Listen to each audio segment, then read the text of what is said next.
You know, you read the question, but you know, you're known as a The guy guy who takes on roles that you're passionate about. What was it about this one? Well, I just, fan of the genre. Always wanted to. Dick Tracy was one of my favorite movies when I was a kid. Seriously, okay. Collected old Burger King mugs and all of that. Yeah, I was a big fan. And so this, for me, was,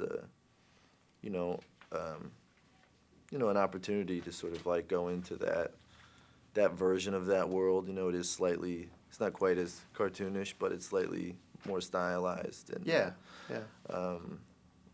kind of allowed for a bit more sort of stylized performances. But I just always have loved the genre and the world, and especially living in Hollywood since I was 16. You know, sort of been living in You probably wondered what the it's like when you shadows got of to feel that it. time. Yeah. Yeah.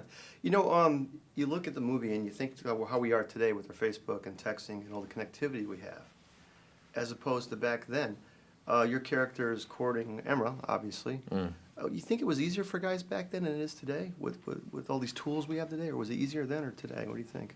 Do I think it was easier for guys back then Back then, to court women back then. to court a lady? Yeah. I do think it was. It is in some ways. It's nice because the roles are more. In terms of the game of playing of a man playing a man and a woman playing a woman, and sort of courtship rituals. Those were more clearly defined back then and had less. I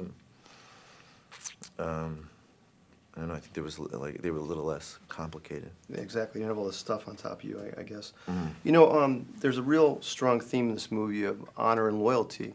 Now, Jerry, he seems like he's got it, but he's got some damage on it as well. Am I right about that?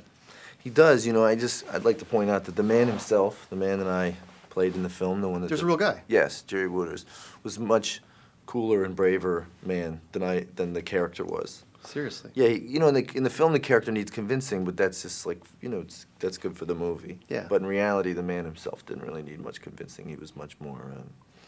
Did you? So you got to meet Jerry? No, Jerry has since passed away. But Yeah. I met his kids.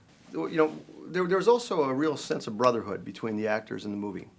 Was that something that just was automatic for you guys, or where did that come from? Well, I think it's just a great group of people and a lot of mutual admiration and respect. I mean, I've been a big fan of a lot of these guys for a long time. I mean, even specifically Giovanni Ribisi has just always been one of my favorite actors. Great. You know, and Robert Patrick, and obviously Sean and Josh and Emma, and Michael Pena, who I've worked with before, and Mackie, who I've worked with before. So it's just a great group. Yeah, once again, a fantastic movie, Ryan. I appreciate your time, brother. Okay, thank you. Thank you.